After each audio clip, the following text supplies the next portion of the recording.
morning, everybody. So I'm here at Multnomah Falls, and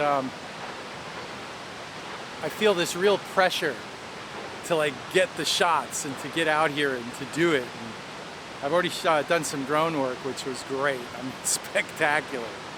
But and the reason why I feel that pressure is yesterday at like 1 o'clock in the afternoon, this place was like the mall at Christmas time. It was crawling, and cars are starting to roll in. I got here at 6:50 in the morning, and now it's about 7:10. The lodge itself opens up for breakfast, I guess, at 8 o'clock. And what a target-rich environment. I mean, what a beautiful waterfall. It's just amazing. The only thing is, it's 30 miles from Portland, and it gets busy real fast. I know this is where I used to test equipment, because I used to live in Portland. And when I'd get a new piece of equipment, I'd come up here and test it at Multnomah Falls, and there usually wasn't too many people here. But nowadays, like, you got to get here like early, like 6 o'clock, 7 o'clock in the morning, as soon as the sun comes up. If you kind of want the place to yourself. There's a few people here. There's one guy up there photographing already. But my point is you can photograph now, and particularly if you have to make a video and vlog. I mean, yeah, you need to be here really early. So, so I'm here. I'm gonna go get the shots. I will tell you, so you can take the freeway from Portland and Park, get to Multnomah Falls. You can take the old scenic highway. It's there's a lot more falls and things to hit, but if you're just going to be in Portland, definitely come out to Multnomah Falls. It's if you want the full falls from the base of the falls, it's a 28mm lens. I know that from experience. So I got the 28 to 105 on the K1 Mark II, and that's what I'm going to go do. And there's another shot that's more of a telephoto shot, which I'm going to do up from up there. So all right, let's go photograph.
So that's the shot from the rail, and it's real standard. It's like it's on every postcard. You just kind of have to do it. It's required. Interestingly though, if you do come up here and you have the place to yourself, like, you could spend just days photographing all kinds of stuff all around here. It's absolutely stunningly beautiful. Now I'm going to go up the trail a little bit. There's a shot that Matthias Van Hesman's made popular in a poster from like 20-30 years ago, and I'm going to go shoot that. I think he shot that with an RB67, but of course I got the Pentax. So I haven't been here in like 20 years, and it's interesting how things change. Matthias Van Hesman's couldn't have done the shot. It's the foliage, the foliage has grown up, and like I guess you have to go off the trail, which I really don't want to do. Maybe on the concrete here. I'm going to see if I can get it. If I can get it, I'll tell you how I did it. But I'm not sure you can actually get the shot anymore. So we'll see.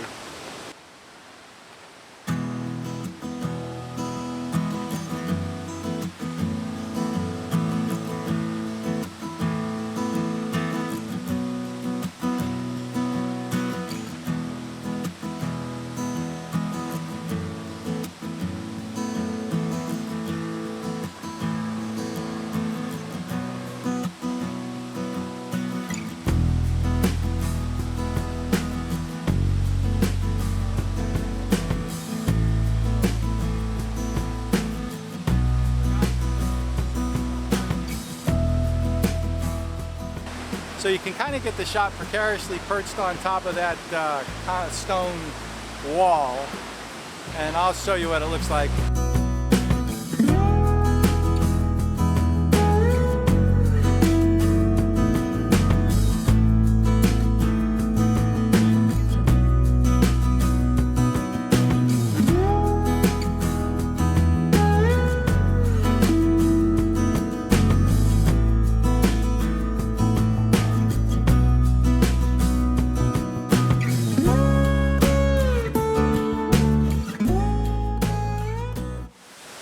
so the 20mm is really wide. The 28mm gets from top to bottom. It's kind of more like a 25mm shot, but the beautiful thing about this is when it's overcast like this, the shutter speeds and everything are perfect to make the water silky. I'm getting like a, let's see, 1/8 of a second and 1/4 of a second, which is just absolutely perfect. No filters required. You do have to watch out. There's a lot of mist coming off the falls, and so that's interesting. And one of the best parts is getting to eat at a nice restaurant after you're done photographing the falls, because the restaurant opens 8 o'clock in the morning.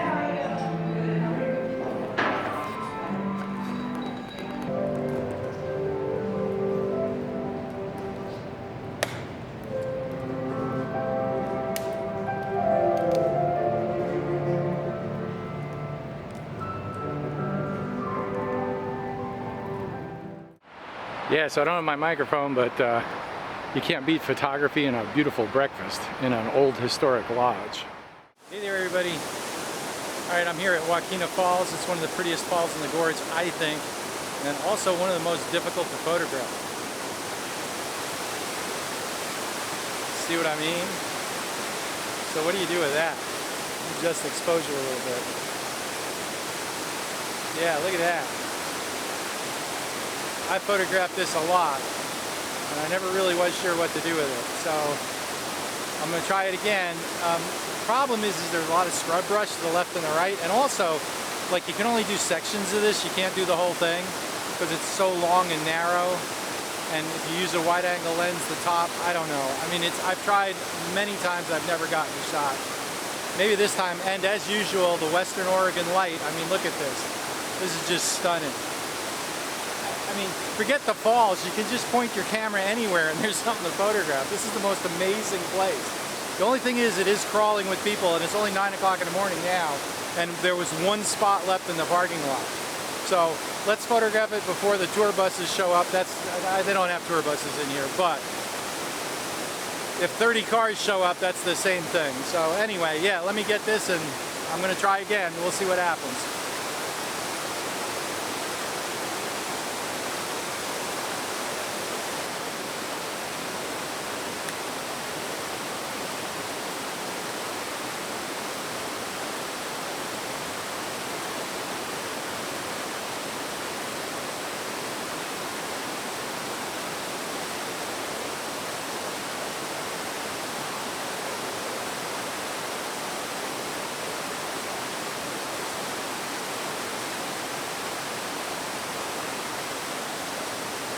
So I went for a 3-shot focus stack. I don't know. I mean, I got the whole falls.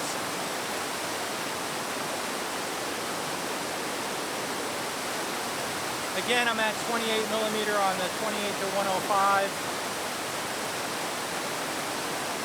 I just know from past experience it's a really difficult waterfall to photograph. However beautiful, I think it's the prettiest falls in the Columbia River Gorge, but it's so difficult. Matter of fact, I think Wakina is the Native American word for the tribe around here for most beautiful. I might be making that up.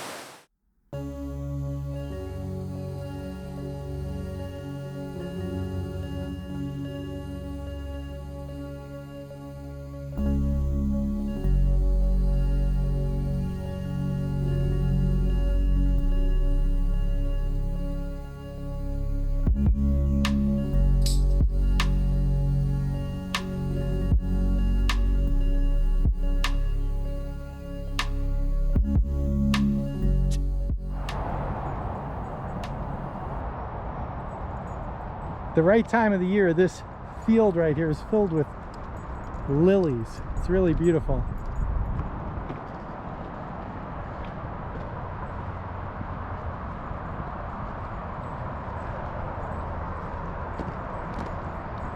And right up here, I got a shot in 1992 that I'll show you, but there's some people there, so I won't talk.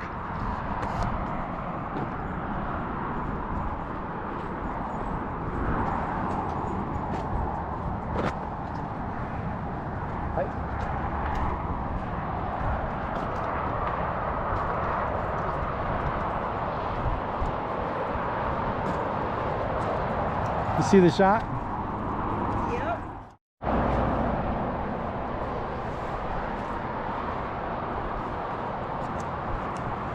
So right over this overlook right next to the freeway, this is the Bridal Veil Falls, this is the Overlook Trail.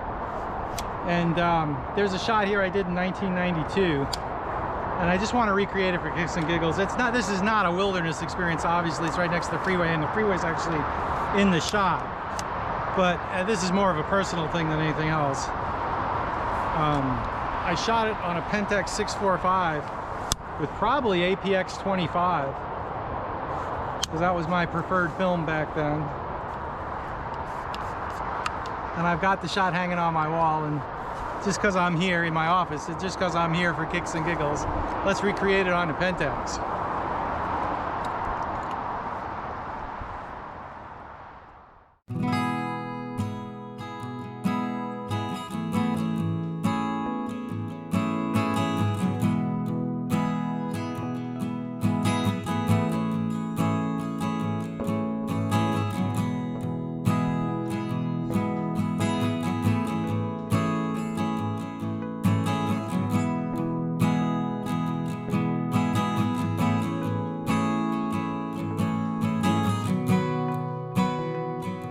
So I hope you've enjoyed this. Please like, subscribe, hit the bell for notifications, and we'll see you out here if you get the chance. This place is amazing.